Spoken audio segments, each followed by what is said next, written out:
There's a second reason why the Syrian regime cannot survive.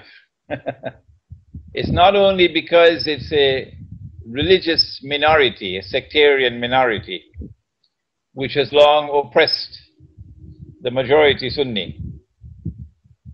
But in addition to that, it is an essentially secular regime, secular and Arab nationalist. And neither secularism nor Arab nationalism can stand up at this particular moment in time to this Arab Spring, which has been very cleverly planned to arouse the religious sentiments of the people and to bring about an Islamic awakening and Islamic governments, so-called Islamic governments, all over the Arab world.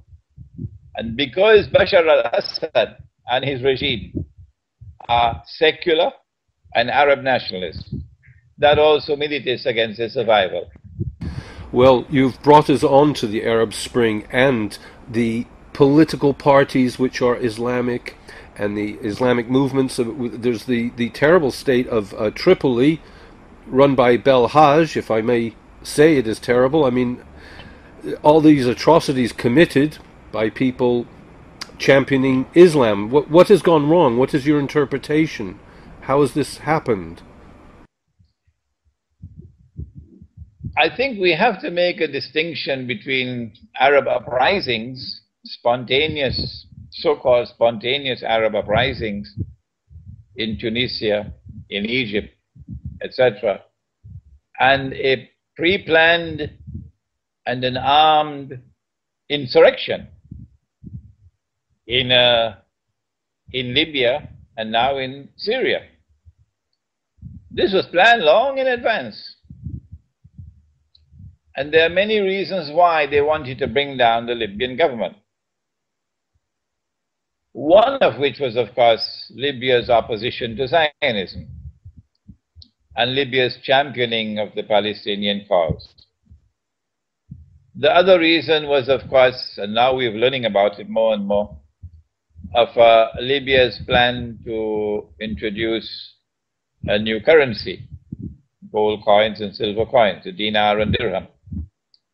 But there's a third reason, and that is that in order for Israel to rule the world, and for that man to stand up in Jerusalem and to declare that he is the Messiah, the state of Israel must expand its territory, because someone wrote into the Bible a falsehood, and that is that the Holy Land extends from the river of Egypt to the river Euphrates. That's not true, but that's there in the Bible. I think he did that because the Jews lived in Egypt for a few hundred years, and they lived in that part of Egypt that is known as the Eastern Delta, which is from the River Nile to the Red Sea. And so they decided that that is a part of the Holy Land. And the Jews lived in Babylon for a few hundred years. And so they decided that that also is a part of the Holy Land. And so in order for Israel to claim that it is holy Israel of David and of Solomon, the territory of the state of Israel will have to expand to encompass the biblical frontiers. And therefore Israel has to take physical control of the Eastern Delta. And that requires an Israeli ground invasion of Egypt to take the Eastern Delta from the Nile to the Red Sea. I believe that part of the explanation for the attack on Libya lies in the fact that they wanted NATO to be in Libya, so that when the attack on Egypt takes place, Israel will launch a ground invasion from the east, and NATO will attack from the west.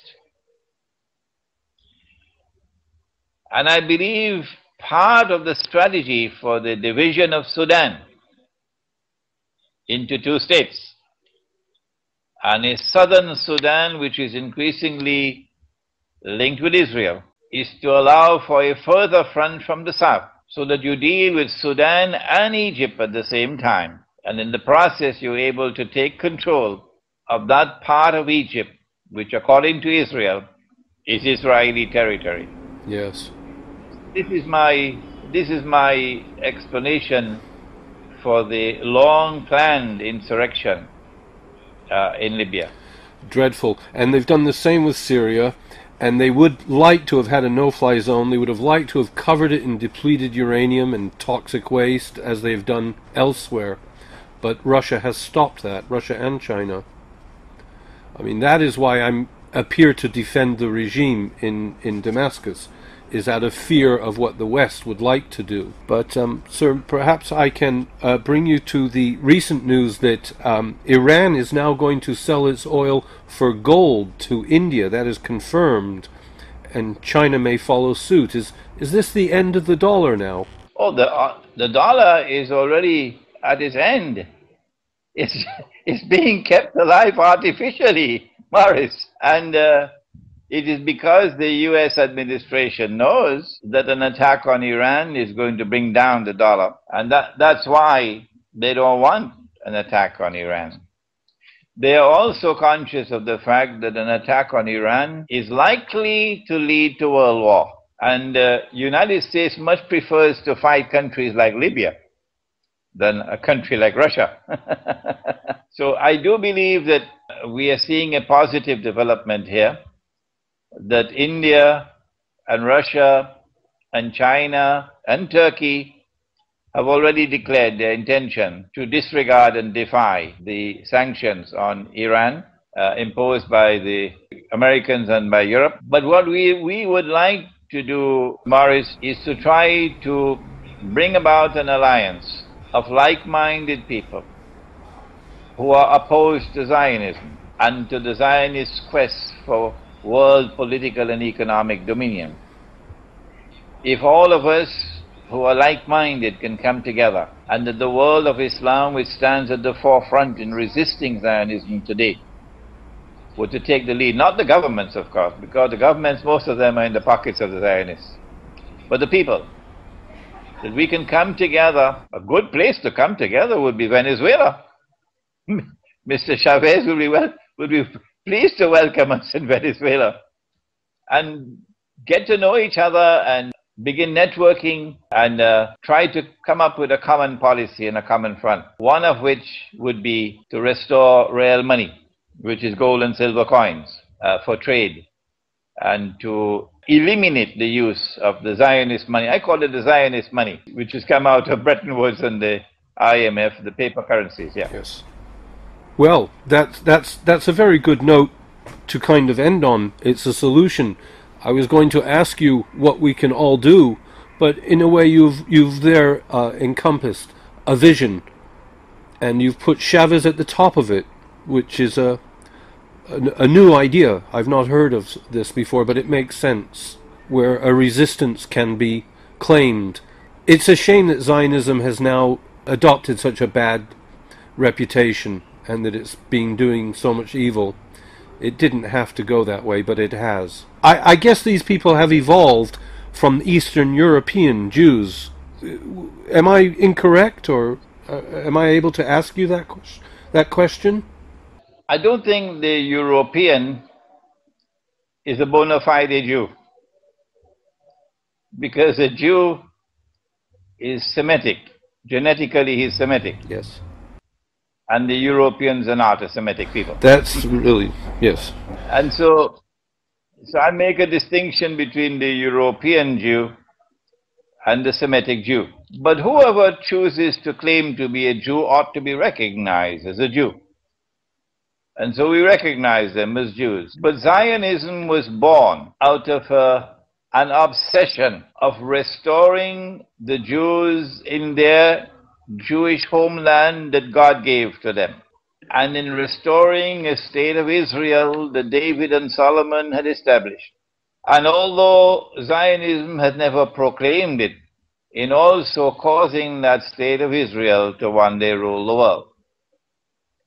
Zionism from day one has employed deception. They began by saying all that we want to do is to provide a home for our people. But that was not true. What they wanted to do was to ultimately establish or re-establish Holy Israel and cause that Holy Israel to rule the world. And that will bring an end to history that would validate the Jewish claim to truth. They never said that, but now we know that. Zionism has employed every devious means and every wicked means to achieve that goal, with monetary oppression, economic oppression, cultural oppression, agricultural oppression. And so there is no defense whatsoever, none at all, for Zionism. And we in the world who recognize that must now come together and form a common bond in opposition to Zionism. The world of Islam stands ready, the people, not the governments, the people, recognize that we have to build links with all those in the world who will join with us in a common bond to confront the Zionist oppression. I want to thank you very much. It's a cult of an occultish thought that is ruling us, it seems. I want to thank you so much for your time, and I would very much hope that we can do this again. You're most welcome, Morris. Yeah, I mean, if there's anything that you should add, please do. I think it's been a wealth of knowledge. I think perhaps the most urgent thing that we have mentioned today was a strategy that would resolve the problem in Syria. And that is that the majority Sunni Muslim community must be reminded that Prophet Muhammad, Allah's blessings be upon him, prophesied that you will make an alliance with Rome, which is Russia and Eastern Europe, not the Western part, not the Zionist alliance, not NATO. And so the strategy for Syria, that the Syrian majority Muslim community, the Sunni Muslim community, must be reminded of what our Prophet said, and that is that we Muslims will make an alliance with Rome. And Rome today is most certainly not NATO. Rather, Rome today is Russia and Eastern Europe. The Eastern Christians, not the Western. And therefore the Sunni majority in Syria, in their legitimate struggle for liberation from the oppression of a regime which has consistently oppressed them for the last 40, 50 years, brutally oppressed them. Hafiz al-Assad, the father of Bashar, was notorious for his brutal oppression of the Sunni majority. And so they do have a legitimate struggle for liberation from oppression, but that struggle can achieve its objective in a peaceful way through Russian intervention. Once they reach out to Russia, then Russia would know that they have both sides on their side, the majority Sunni and the minority regime. And so Russia can act in a manner to mediate the struggle peacefully and bring about, if necessary, a regime change in Syria, which will ensure that Syria does not enter into the Zionist camp, as Libya has done. I think that's the important thing. That's the most important thing to come out of this interview. Well, thank you. They are having elections. We will see. They are having elections in February or March. I don't know. But your message will get across, and many will listen and take it on board. And I wish to thank you for that. Thank you, Morris, yes. Thank you. Okay. Okay. Thank you again. Bye. All right, bye.